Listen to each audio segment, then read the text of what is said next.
እንግዲህ ጥበብ እንደሌላቸው ሳይሆን እንደ ጥበበኞች እንዴት እንደምትኖሩ ተጠንቀቁ። ቀኖቹ ክፉ ናቸውና ዘመኑን በሚገባ ዋጁ። ስለዚህ ሞኞች አትሁኑ፣ የጌታን ፈቃድ ምን እንደሆነ አስተውሉ እንጂ። ቀኖቹ ክፉ ናቸው። በምንድን ነው የሚዋጁት? ናቸውና። ይኸው እንግዲህ ጥበብ እንደሌላቸው ሳይሆን እንደ ጥበበኞች እንዴት እንደምትኖሩ ተጠንቀቁ። በምንድን ነው እንደ ጥበበኞች መኖር? ጥበብ ምን እንደሆነ ነው ማሳያችሁ። ስንት አይነት ጥበብ አለ? 2 አይነት ጥበብ አለ። እንደውም መጽሐፉ አንዱ ጥበብ አለው እንጂ እኔ ደግሞ አንዱ ጥበብ የእግዚአብሔር ጥበብ፣ ታችኛይቱ ጥበብ ደግሞ ጠባብ ጥበብ ብያታለሁ። ስለዚህ የራሴ ነው፣ ይሄ የራሴ ትርጉም ነው። ጠባብ ጥበብና የእግዚአብሔር ጥበብ። ታዲያ የትኛው ነው የእግዚአብሔር ጥበብ? የትኛው ነው የእግዚአብሔር ጥበብ ያልሆነው? ስለዚህ እዚህ ጋር እንግዲህ ጥበብ እንደሌላቸው ሳይሆን እንደ ጥበበኞች እንዴት እንደምትኖሩ ተጠንቀቁ። የምድር ጥበብ አለ፣ የሰማይ ጥበብ አለ። የምድሩ ጥበብ የሰው ጥበብ ነው፣ ደግሞም የአጋንንት ነው ይለናል መጽሐፍ ቅዱስ ያዕቆብ ምዕራፍ 3 ከ13 ጀምሮ። ያዕቆብ ምዕራፍ 3 ዘመን በጥበብ ነው የሚዋጀው። ዘመን በጥበብ ነው የሚዋጀው። ምን አይነት ጥበብ? እሱን እናያለን። ያዕቆብ 3:13 እስቲ ስሙኝ፣ በደንብ ስሙኝ። አሁን ከእናንተ መካከል ጥበበኛና አስተዋይ የሆነ ሰው ማን ነው? ማን ነው? እሱ ማን ነው? ስራውን ከጥበብ በሆነ በሚንቀሳቀስ በሚወጣበት በሚገባበት ቢዝነሱ ላይ በሚነግድበት በሚያገለግልበት በሚሰራው በማንኛውም ከጥበብ በሆነ በመልካም አኗኗሩ ያሳይ። የሚሾው ያሳይ እንጂ ስላወራ፣ ስለጸለየ፣ ስለሰበከ፣ ስላስተማረ፣ ስለሰራ አይደለም። በኑሮው ያሳይ። ለምን? ከጥበብ በሆነ መልካም አኗኗር ያሳይ። ነገር ግን አሁን መጣ የምድር ጥበብ። ነገር ግን መራራ ቅናትና ራስ ወዳድነት በልባችሁ ቢኖር ኩራት አይሰማችሁ። መራራ ቅናት፣ ሰልፊሽ በልባችሁ ቢኖር፣ ራስ ወዳድነት፣ ምትቀና ከሆነ፣ ራስ ወዳድ ከሆንክ፣ መራራ ከሆንክ በኩራት አይሰማችሁ። ኩራት አይሰማ። እንደዚህ አይነት ሰው ከሆንክ ምትማረር፣ ራስ ወዳድ። ከዛስ እንዲህ ያለችዋ ጥበብ የቷ? መራራዋን ጥበብ ነው የሚላት መጽሐፍ። መራርነትን፣ ራስ ወዳድ፣ ለራስ ብቻ ኢጎ፣ ፐርሶኔ፣ ሰልፊሽ፣ ይሄ ጥበብ ይለዋል መጽሐፍ። የምን ጥበብ ይለዋል? እንዲህ ያለችዋ ጥበብ ከላይ አይደለችም። መራርነት ካለ ከላይ አይደለም። ቅናት ካለ ከላይ አይደለም። ራስ ወዳድ ከሆንክ ከላይ አይደለም።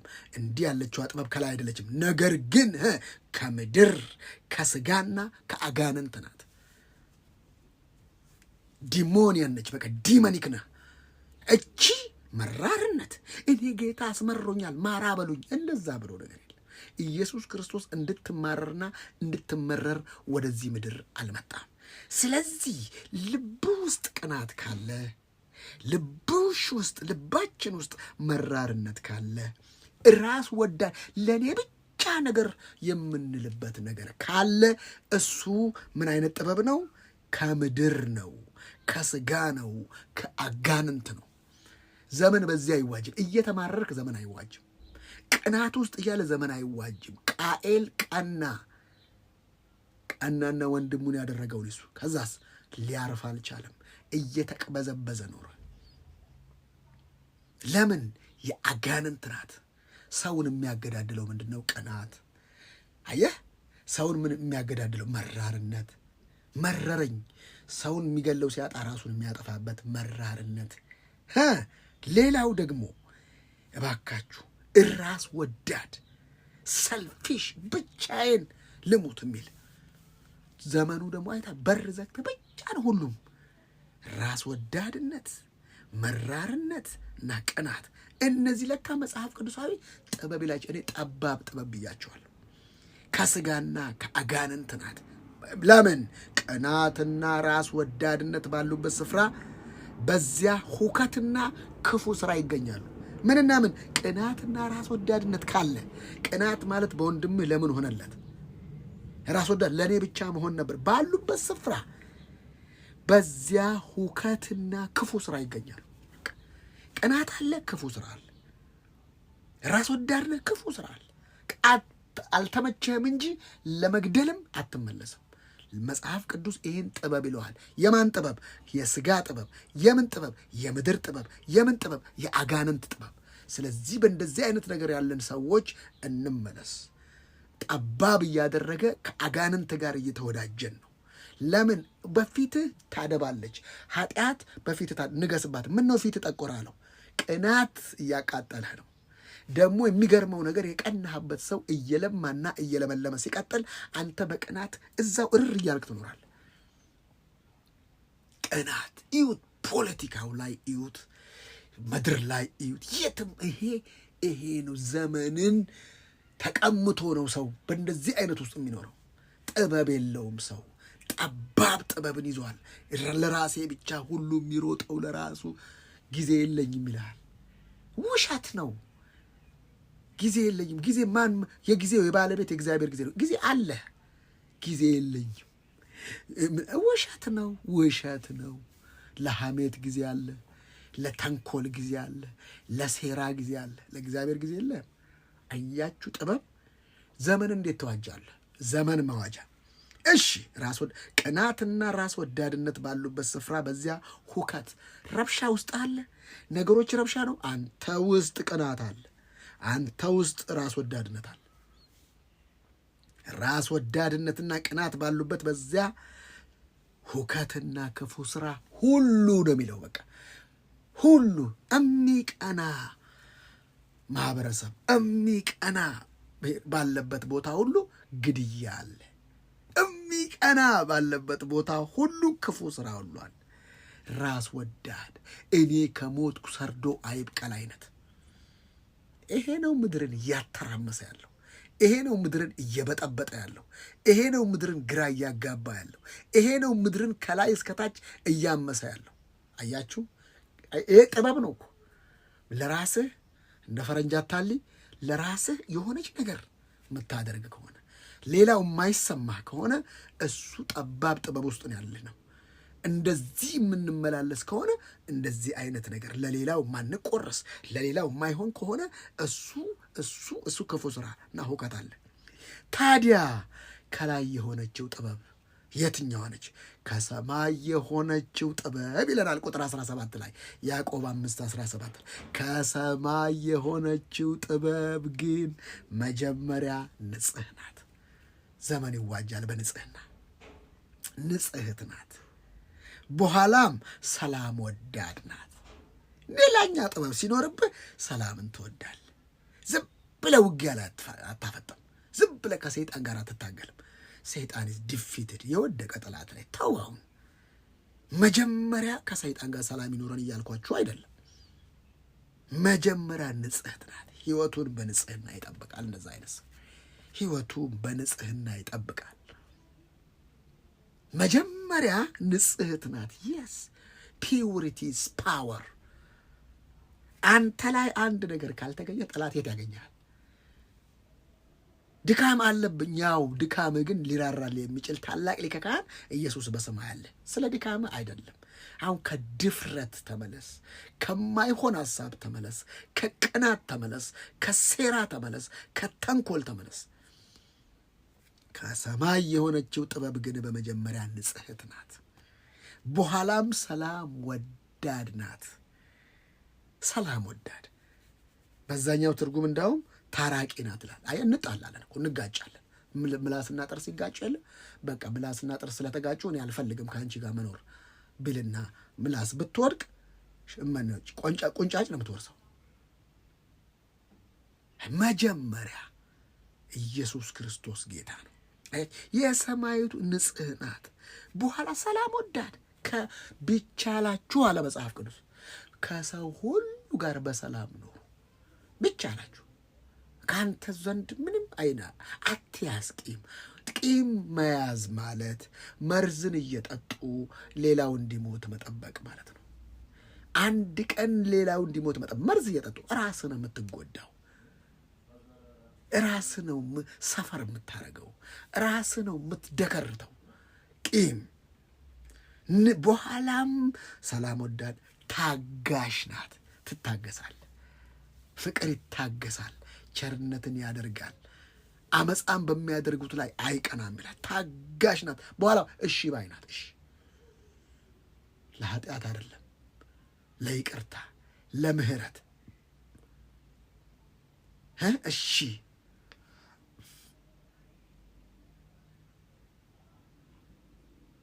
እና መጀመሪያ ንጽሕት፣ በኋላም ሰላም ወዳድ፣ ታጋሽ፣ እሺ ባይ።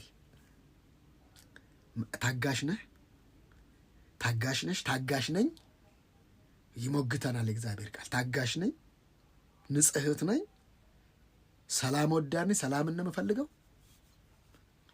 ሰላም አለመፈለግን የሚታወቀው እኮ ስድብ ቤት ትገባለህ።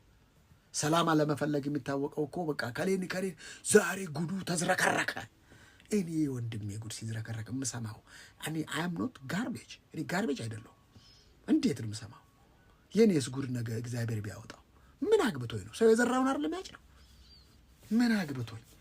ማንም ብርቱ የለም፣ እግዚአብሔር ነው ብርቱ። የወደቀስ አይነሳም? ምን የሳተስ አይመለስም? ምን የዛለስ አይበረታም? ምን ምሳሌ ላይ ምን ይላል? ምሳሌ 27 ምሳሌ 23 አላወኩም። ምሳሌ ላይ ጠላትህ ሲወድቅ እልል አትበል፣ እግዚአብሔር ይምረዋል ይላል። ጠላትህ ግን ቢራብ አብላው፣ ፍምን በሱ ላይ እየጨመርክ ነው። ክፉም በመልካም አሸንፍ እንጂ በክፉ አታሸንፍ አለ። በክፉ አትሸነፍ። አየህ፣ ለካ በክፉ ያሸነፍነውን እግዚአብሔር እንደ ማኖ ነው የሚቆጥረው። በእግር ብቻ ተጫውተ በእጅ ብታስገባ ማኖ እንደሚባለው አንተ ክፉን ሲያደርጉብህ ክፉ ስትመልስ እየተሸነፍክ ነው የሚል እግዚአብሔር። ማኖ ነክተሃል የሚል ክፉም በመልካም አሸንፍ እንጂ በክፉ አታሸንፍ አይደለም፣ አትሸነፍ። ለካ ክፉን መመለስ መሸነፍ ነው በእግዚአብሔር ዓለም። አጥብሻለሁ ሲል ኧረ ተይ አለቅልቄ ያሰጣሻለሁ፣ ልክሽን ነገር ምን ልክ ነጋሪ ደግሞ። ከዛስ በቃ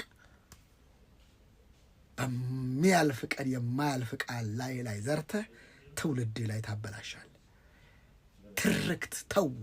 መጽሐፍ ቅዱሱ ከሰማይ የሆነችው ጥበብ ግን በመጀመሪያ ንጽሕት ናት፣ በኋላም ሰላም ወዳድ፣ ታጋሽ፣ እሺ ባይ፣ ምሕረትና መልካም ፍሬ የሞላባት፣ አድሎና ግብዝነት የሌለባት ናት።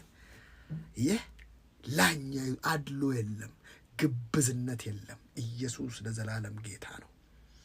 አድሎ የለባትም፣ ግብዝነት የለባትም። ላኛይቱ ጥበብ እሺ ባይ ታራቂ ናት። አንዳንዱ እሷን ከምታረቅ ሲኦል ብገባ፣ ኧረ እባክሽ መጀመሪያስ መች ዳንሽ? ቸርች ተመላለሽ እንጂ መች ዳንሽ? የዳንሽ መሰለሽ? አጅሬን ነው ቁልፍ አድርገሽ ይዘሽው ጓደኛሽ ያረግሽው። ምንድን ነው የምንይዘው ነገር? አያችሁ ሙጨጭ አንዳንዶቻችን ከያዘን። አንድ ጊዜ አይታችኋል ማንዴላ መጽሐፍ ላይ ልክ ሰውየው ምግብ ሊበላ መጣ። ነጩ ነው እና እነ ማንዴላ አሉ። ይንቀጠቀጣል፣ እየበላ ይንቀጠቀጣል ሰውየው። የማንዴላ ጓደኞች አብረውት የነበሩት ልክ ሲወጣ ሰውየው ምንድን ነው የሚንቀጠቀጠው እየበላ ሲል፣ አይ ያኔ እስር ቤት እያለው ፖሊስ ነበር እሱ። ውሃ አምጣልኝ ስለው ሽንቱን ያመጣልኝ ነበር። ስራው ነው እንደዚህ የሚያደርገው። እሱ ስራው ነው እንደዚህ የሚያደርገው። እኔ ምሬዋለሁ። ይንቀጠቀጣል ሲበላ። አየህ ኒሆለታ ቂጥቂጥ ይልሃል። ይንቀጠቀጣል። ለምን ሲባል ያኔ ውሃ አምጣልኝ ስለው ሽንቱን ላይ ደባ ነበር፣ ሽንቱን ላይ ነበር። እሱ ስራው ነው እንደዚህ። አየህ ክፉ ለራሱ ደግ ለራሱ። ሰምታችኋል ይሄን ነገር? ሴትየዋ አንድ ሽማግሌ ያሉ ለማኝ ናቸው። ሲለምኑ ስለማብላክ ምናምን አይሉም። ክፉ ለራሱ ደግ ለራሱ ይላሉ። በር ላይ ቆመው ያዘነላቸው ይሰጣቸዋል። አንዷን ንድድ አለቻ። ይሄ ሰውዬ እግዚአብሔር ይስጥልኝ አይል ምን አይል ክፉ ቆይ እሰራለታለሁ ብላ መርዝ አርጋ ምግብ አርጋ ክፉ ለራሱ ደግ ለራሱ አቤት እንኩ ውስጥ እሺ ክፉ ለራሱ ደግ ለራሱ ብለው ይሄዳሉ። ከዛም በኋላ መንገድ ላይ የሆኑ የተራቡ ህጻናቶች ክፉ ለራሱ ደግ ለራሱ እስቲ ርቦናል የሆነ ነገር ስጡን። ውይ ከእናታችሁ ቤት የመጣ እንጀራ እንኳን አለ ሌላ እንኳን አልሰጣቸውም እንኩ ብለው ይሰጣቸዋል። ልጆቹ ሲበሉ ቤት ሲሄዱ ይሞታሉ። ኡኡ ይባላል። ሰፈር ጎረቤት ይመጣል። ከዛም በኋላ ልክ ፖሊስ ይመጣል። ሲመረመር የበሉት ምግብ ነው። ትያዛሉ። እርሶ ለምንድን ነው እንደዚህ ያደረጉት? ኧረ እኔ የሚሰጡኝ ምግብ እንዳውም መጀመሪያ የገባሁት እሷ ቤት ነው። የእሷ የሰጠችኝን ምግብ ነው ስትጠየቅ ተዋቸው። እሳቸው ድሮም ትክክል ናቸው። ምን ይሉ ነበር? ክፉ ለራሱ ደግ ለራሱ። ልጆቼን የበላዋቸው እኔ ነኝ፣ የገደልኳቸው እኔ ነኝ። የኔው ክፋት ተመልሶ ክፋት ወደ ራስ ተመልሶ ነው የሚመጣ፣ ሌላ ቦታ አይደለም። ላይፍ ኢዝ ሚረር የምላችሁ እሱ ነው። አንተ ውስጥ ረብሻ ካለ የምታየው ረብሻ ነው፣ ነውጥ ነው። ለውጥ እንኳን አታይም። ውስጥ ነው ህይወት። ለዚህ ነው የህይወት ወንዝ ውሃ ከኛ ውስጥ ይቀዳል የምንለው። መጽሐፍ ቅዱስ ከህይወት ወንዝ ውሃ ይሄ ነው። ክፉ ለራሱ ደግ ለራሱ። ቅንድብና ምቀኛ አያድግም ነው የሚባለው። ቅንድብ ቢያድግ አስበው ምን እንደምትመስል። አባ ጨጓሪ ይመስላል። በቃ እንደዚህ ወርዶ ማለት ነው። እንደዚህ ወርዶ አባ ጨጓሪ አንዳንድ ቻይና ላይ ቻይና ፊልም ካራቴ ፊልም ላይ ቅንድባቸው ወረታቸው አባ ጨጓሪ በቃ አየህ።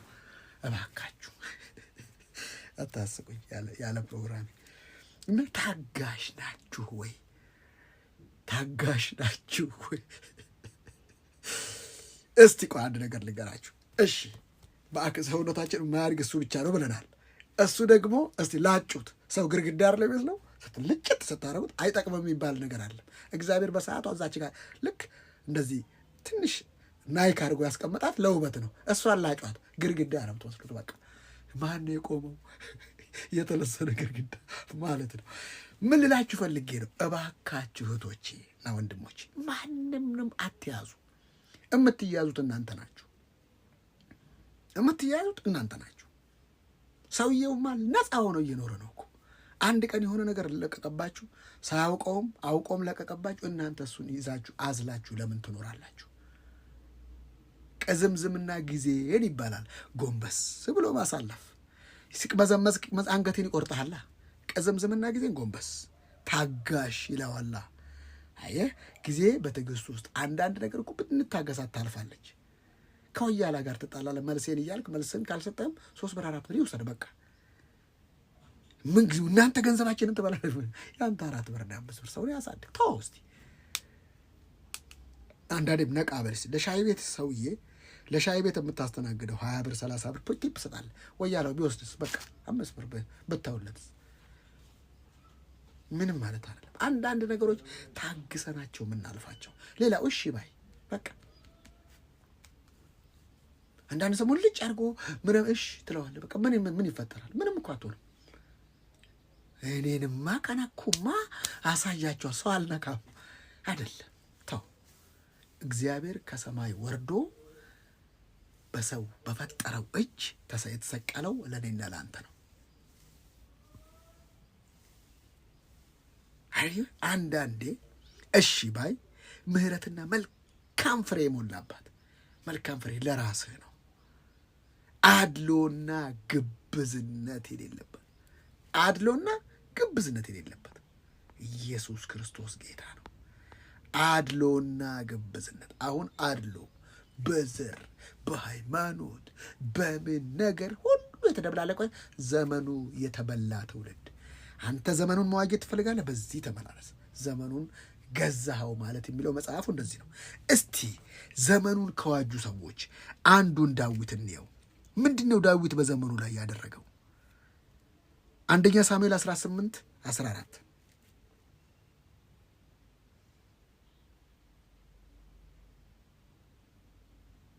አንደኛ ሳሙኤል 18:14 ምን ይላል? ዳዊትም በአካሄዱ ሁሉ አስተውሎ ያደርግ ነበር፣ እግዚአብሔርም ከእርሱ ጋር ነበር። ዳዊት እያንዳንዷን ነገር የሚያደርጋት አስተውሎ ነው የሚያደርጋት። አስተውሎ እንደሚያደርግ ወደ ቁጥር 6 ላይ ወደ ላይ ከፍ እንበል። እንዲህም ሆነ ዳዊት 24:6 ይሄኛውን አስተውሎ ያደርግ ነበር ነው።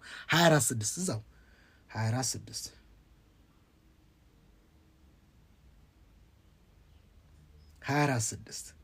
ማን ነው ጠላቱን እንደዚህ አግኝቶ ዝም የሚለው?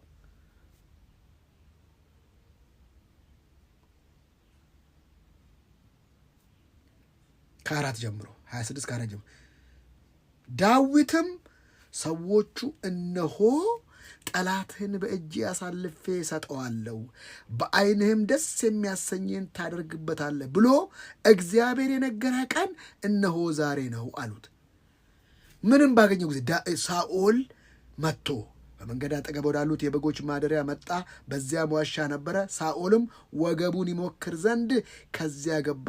ዳዊትና ሰዎችም ከዋሻ በውስጠኛው ቦታ ተቀምጠው ነበር። ሳኦል ዳዊትን እያሳደደው ነው። ሳኦል አጋጣሚ ሊጸዳዳ ገባ። ወገቡን ሊፈትሽ የሚለው እንደዛ ነው። ሊጸዳዳ ሲሄድ ዋሻ ውስጥ አገኙት። አሁን የሚያሳድድህን ሰው ስታገኘው ወይ እግዚአብሔር ሰጠህ ብለው መልእክት ነገሩት። ያው እነሆ ጠላትህን በእጅ አሳልፌ ሰጠዋለሁ፣ በዓይንህም ደስ የሚያሰኝን ታደርግበታለህ ብሎ እግዚአብሔር የነገረህ ቀን እነሆ ዛሬ ነው አሉት። ዳዊትም ተነስቶ የሳኦልን መጎናጸፊያ ዘርፍ በቀስታ ቆረጠ። ያን ያህል ጠላቱን አገኘ፣ ልብሱን እስኪቆርጥ ድረስ። ሰዎቹንም እግዚአብሔር የቀባው ነውና ወይኔ ቁጥር 5 ላይ ከዚያም በኋላ እንዲህ ሆነ፣ የሳኦልን የልብሱን ዘርፍ ስለቆረጠ የዳዊት ልብ በሐዘን ተመታ። ለምን ቆረጥኩ? ልብሱን ለምን ቆረጥ? ለምን? ሰዎቹንም እግዚአብሔር የቀባው ነውና እግዚአብሔር በቀባው በጌታዬ ላይ እንዲህ ያለውን ነገር አደርግ ዘንድ እጄንም እጥልበት ዘንድ እግዚአብሔር ከኔ ያርቀው አላቸው። ለምን አደረግኩ? መግደል አይደለም እኮ ጨርቁን ስለቆረጠ የታባቱን ነው። አንገቱን ቁረጠው፣ ያው እግዚአብሔር አሳልፈው ሰጥተዋል ሲሉት ነው። ለምን ልብሱን ቆረጥኩ? እኔና እናንተ እኮ ወይኔ በተደፋ። ዳዊትም በዚህ ቃል ሰዎቹን ከለከላቸው፣ በሳኦል ላይ ይነሱ ዘንድ አልተዋቸውም። ሳኦልም ከዋሻው ተነስቶ መንገዱን ሄደ። ከእርሱም በኋላ ዳዊት ደግሞ ተነሳ፣ ከዋሻውም ወጣ።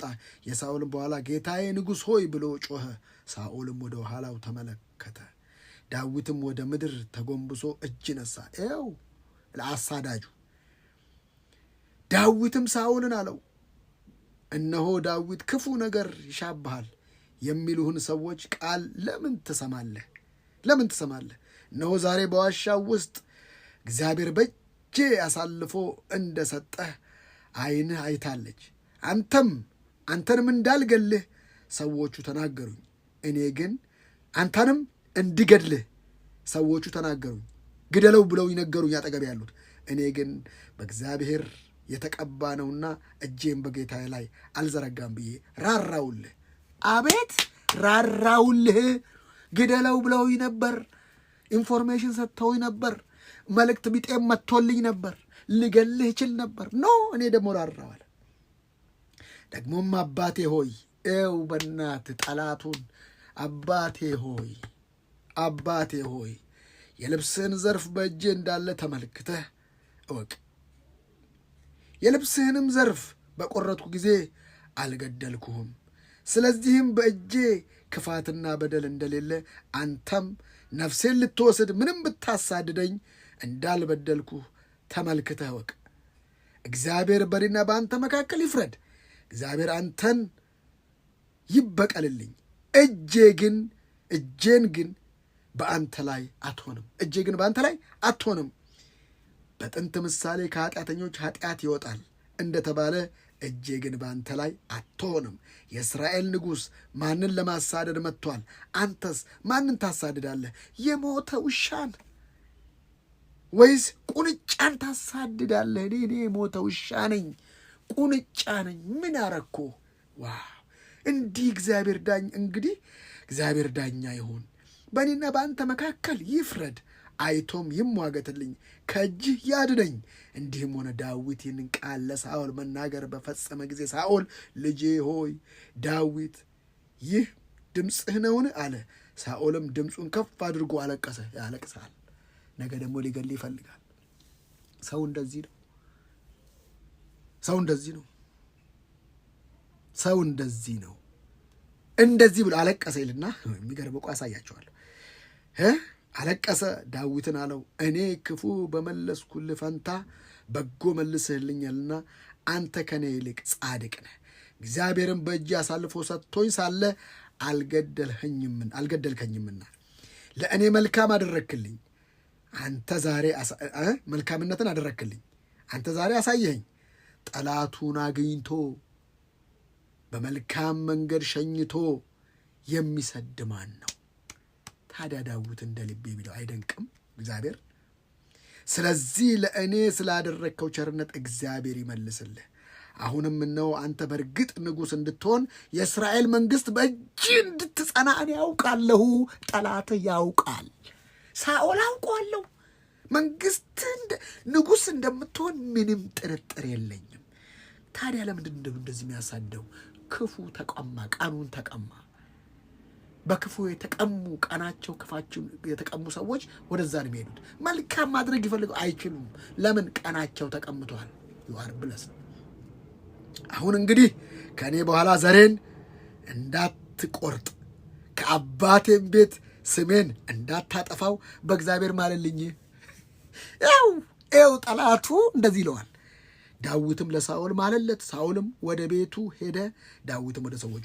ምዕራፍ 26 ቁጥር 9 ላይ ሌላ ታሪክ ያው ምዕራፍ 26 ቁጥር 9 እኔ በጣም እኮ የሚገርመኝ እዩት። ዳዊትም ኬጢያዊው አቢሜሌክና ከአንድ ጀምሮ ሲናምሩ የዚፍ ሰዎችም ወደ ጊብዓ ወደ ሳኦል መጥተው እነሆ ዳዊት በየሴሞን ፊት ለፊት ባለው በኤኬላ ኮረብታ ላይ ተሸሽጓል አሉት። ይኸው ቅድም አልቅሶ ቅድም ባርኮ ጠላት እንደዚህ ነው። ያውል ምንም ቢባርክ መባረክ ይፈልጋል። ሌላ በረከት አንገትን ሊያርድ ይፈልጋል። ሳኦልም ተነስቶ ዳዊትን በዚፍ ምድረ በዳ ይሻ ዘንድ ከእስራኤል የተመረጡ 3,000 ለአንድ ቁንጫ ለአንድ ለሞተ ሰው 3,000 ምን የተመረጡ 3,000 ሰዎች ይዞ ወደ ዚፍ ምድረ ለአንድ ሰው። እንዴት ጠላት ጨካኝ ነው! 3,000 ሰው ቢያገኝ እንዴት ሊያደርግ ነው? አቤት እግዚአብሔር ከስንቱ እኮ ነው የሚያስመልጠን። በቀኝሽ በአጠገብሽ በቀኝ 10,000 ለካ ስንት ረፍራፊውን እየረፈረፈልን ነው። ይሄ ውስጥ ዳዊት 3,000 ምርጥ ኮማንዶ ቀይ ለባሽ ቦኖ በቃ እነዚህ አይነቱ ቢላክል ለአንተ ለአንድ ሰው 1 ቀን ቢሆን ጥሩ፣ 2 ቀን ቢሆን ጥሩ፣ 3 ቀን ጥሩ ቢሆን 1 ዓመት ቢሆን 40 ዓመት ሳኦል ዳዊትን ለ40 ዓመት ነው ያሳደደው። ሳኦል 42 ዓመት ነገሰ። 40 ዓመት ሙሉ ዳዊትን ያሳድደው ነበር። ዳዊት ያን ጊዜ 17 ዓመቱ ነበር። 17 ላይ 40 ጨምርበት፣ 42 ጨምርበት፣ 59 ዓመት። ዳዊት በ60 ዓመቱ ነው የነገሰው። ያ ከሞተ በኋላ ያውቅ ነበር። ግን 3,000 የተመረጡ ሰዎች ይዞ ወደ ዚፍ ምድረ በዳ ወረደ።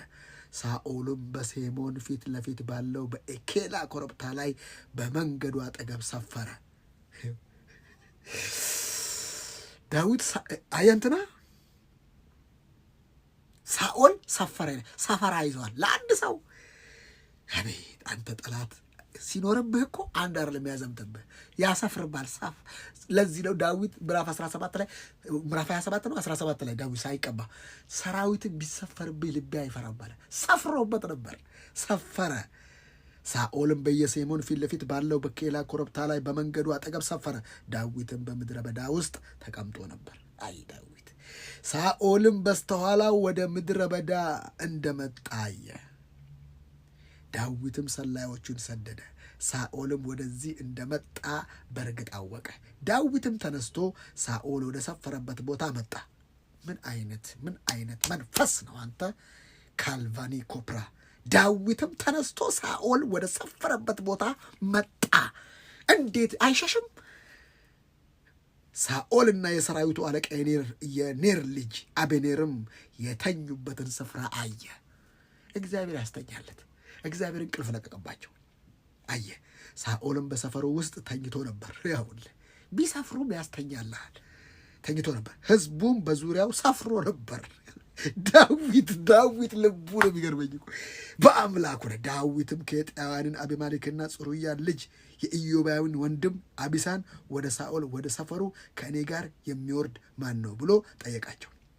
አቢሳም ከእኔ ጋር እኔ ከአንተ ጋር እወርዳለሁ አለ። በተኙበት ቦታ ዳዊት እኮ እንደዚህ የሚያደርገው። ዳዊትም አቢሳን ወደ ሕዝቡ በሌሊት መጡ። ታዲያ ጎስማጋ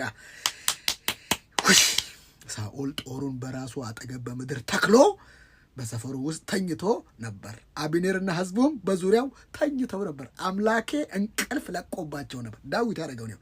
አቢሳም ዳዊትን ዛሬ እግዚአብሔር ይኸው ጠጋ ብሎ አቢሳ ዳዊትን ዛሬ ቅድም አይተናል አይደል 24:6 ላይ አሁንም መልእክት መጣ። አቢሳም ዳዊትን ዛሬ እግዚአብሔር ጠላትህን በእጅ ያሳልፎ ሰጥቶታል። አሁንም እኔ በጦር ጊዜ ከምድር ጋር ላጣብቀው፣ ሁለተኛም አያዳግምም ያለው። ዳዊት መግደል አልፈለገም። እዚች ጋር ቢው ልግደለው፣ እሺ እኔ ልግደለው፣ አንተ ነጽሁን። ዳዊት አልገደለም፣ አላስገደለም። ይበል ላጣብቀው፣ ሁለተኛ ማያዳግም፣ ሁለተኛ ማይነሳም አለው። ዳዊት አቢሳን እግዚአብሔር በቀባው ላይ ሁለተኛ እግዚአብሔር በቀባው ላይ እጁን የሚዘረጋ ንጹሕ አይሆንምና አትግደለው።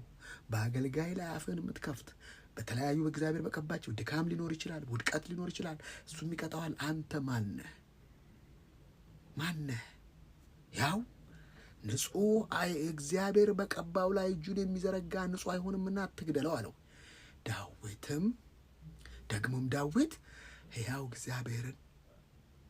እግዚአብሔር ይመታዋል፣ ወይ ቀኑ ደርሶ ይሞታል፣ ወይ ወደ ሰልፍ ወርዶ ይገደላል። ትንቢት ይገደላል። ተው እኔ አልገድለውም፣ ይገደላል። እኔ ግን እግዚአብሔር በቀባው ላይ እጄን ዘረጋ ዘንድ እግዚአብሔር ከኔ ያርቀው። ታኝቶ ነው እኮ ሳኦል ጋር እኮ የሚነጋገሩት እነዚህ። ወይዲ እግዚአብሔር አሁንም በራሱ አጠገብ ያለውን ጦርና የውሃውን መንቅል ይዘህ እንሂድ አለው። መግደል ሲችል እንሂድ። አንተ ቆይ ጠላት ሲመጣ ትሸሻለህ እንጂ ያያር ጠላት ሲመጣ አትሽሽ፣ ተጋፈጥ። አጅሬ ነው አሁን ጠላታችን። የሰው ጠላት የለንም። ፊት ለፊት አቁም። ስትቆም ጠላት የሚመታው እንዴት እንደሚመታው እግዚአብሔር ነው። ከዛስ ዳዊትም በሳኦል ራስ አጠገብ የነበረውን ጦር የውሃውንም መንቅል ወሰደ። አይ ዳዊት ምንም ማንም ሳያውቅ ሄዱ።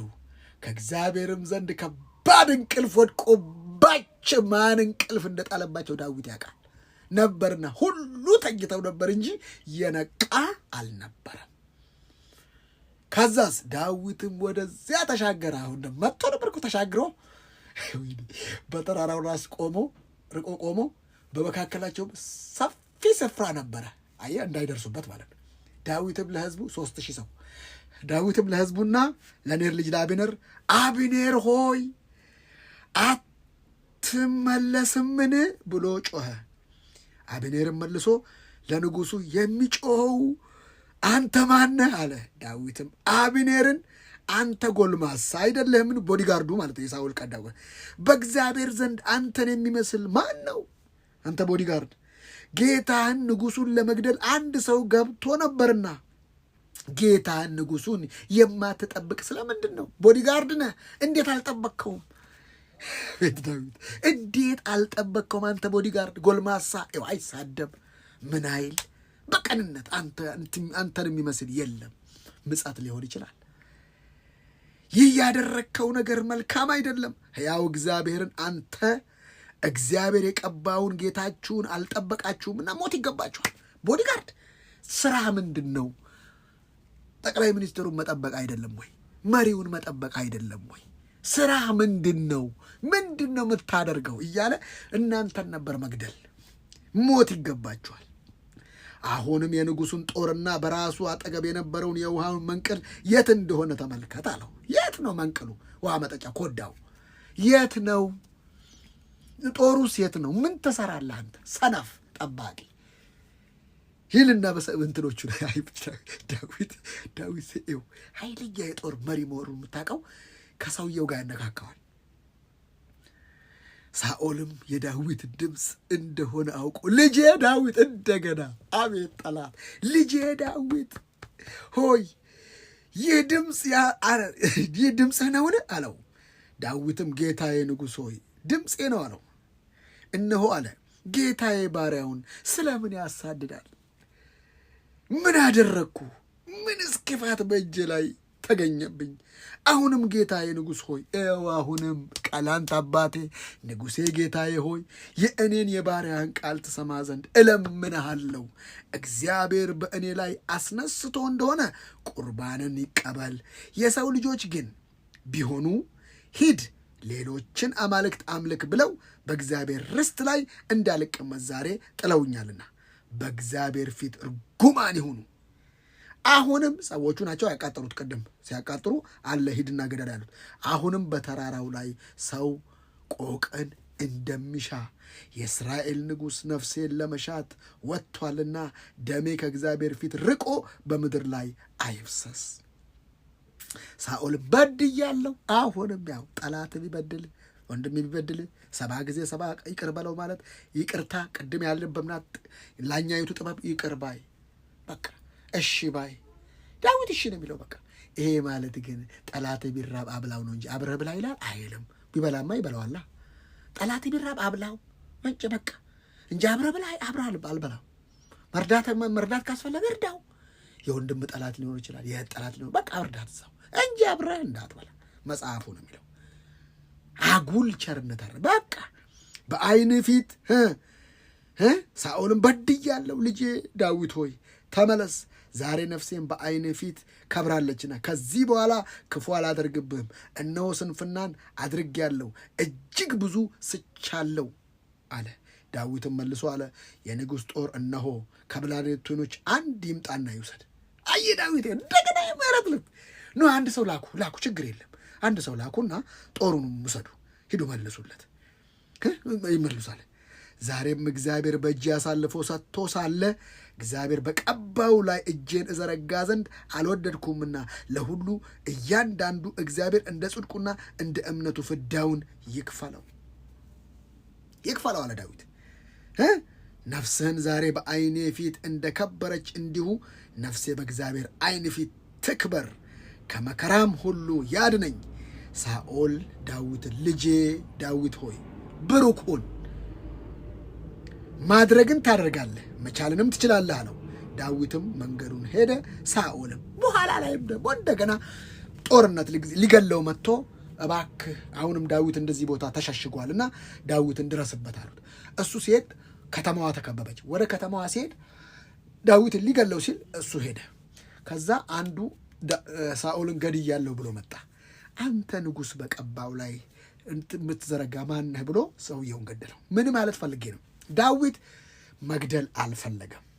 አንድ በሌላ ሰው ማስገደል አልፈለገም። ልግደለው ሲለው ኖ አለው። ዳዊት ገለው ሲመጡም አልፈለገም። አልገደለም፣ አላስገደለም። ገለው ሲመጡም አልፈለገም። ሰውየውን ገደለው። እንዲህ ነው የመንፈሳዊ ዓለም። እግዚአብሔር ከአንተ ጋር የሚያደላው እንዴት አታውቀውም? አንተ 3000 ሰው መጥቶ ወደ ጠላት ትመጣለህ፣ ትሮጣለህ እንጂ እሱ ጠላትም ለምን እንደሚያስተኛቸው ያውቀዋል። እግዚአብሔር ለጥና ለሽ እንደሚያደርግልህ ካወቅ አንተ ተኛለህ። ሴትዮዋ ሁለተኛ ዓለም ጦርነት ለጥ ብለው ተኙ አሉ። ይታኮሳል፣ ፈጂው እንትን ይላል ለጥ። ከዛም በኋላ እርሶ ምን ነካዎት? እንዴት ነው ይሄ ሁሉ እየተካሄደ በሁለተኛ ዓለም ጦርነት ይሄ ሁሉ ተካሂዶ እርሶ ዝም ብለው የሚተኙት? እኔን የሚጠብቅ አይተኛም አያንቀላፋም። ታዲያ እኔም ሳላንቀላፋ እሱም ማንቀላፋ ከሆነ ምኑን አምላክ ሆነው? እኔ ተኛለሁ፣ እሱ አይተኛም፣ ይጠብቀኛል። ስለዚህ በሱ ላይ ነው አርፌ የምኖረው እንጂ እኔን የሚጠብቅ ስለማይተኛ ስለማያንቀላፋ እኔ ደግሞ መተኛት አለብኝ። ለዚህ ነው ተኙልን እምንላችሁ። ለምንድን ነው ሚተኛ? ትክክለኛውን እንቅልፍ እግዚአብሔር በረከት ስለሆነ በዛ ውስጥ እግዚአብሔር ብዙ ነገር ስለሚያድስ ኢየሱስ ክርስቶስ ጌታ ነው። ስለዚህ እህቶቼና ወንድሞቼ የአባቴ ብሩካኖች ላኛይቱ ጥበብ እሺ ባይ ታራቂ ገር ናት። ስለዚህ ዘመን የሚዋጀው በጥበብ ነው። ሰውን በመበቀል በቂም አይደለም። ዘመን የሚዋጀው እግዚአብሔር በሰጠን መሳሪያ ነው። እግዚአብሔር የሰጠን መሳሪያ ከሰማይ የሆነችው ጥበብ ግን በመጀመሪያ ንጽሕት ናት። በንጽሕና መኖር ዘመንን ለመዋጀት። ሌላው በኋላም ሰላም ወዳድ። ዘመን የሚዋጀው በጥበብ ነው። የጥበብ ደግሞ ሲተነተን ዲፊኒሽኑ ይሄ ነው። ንጽሕት ናት፣ በኋላም ሰላም ወዳድ ናት።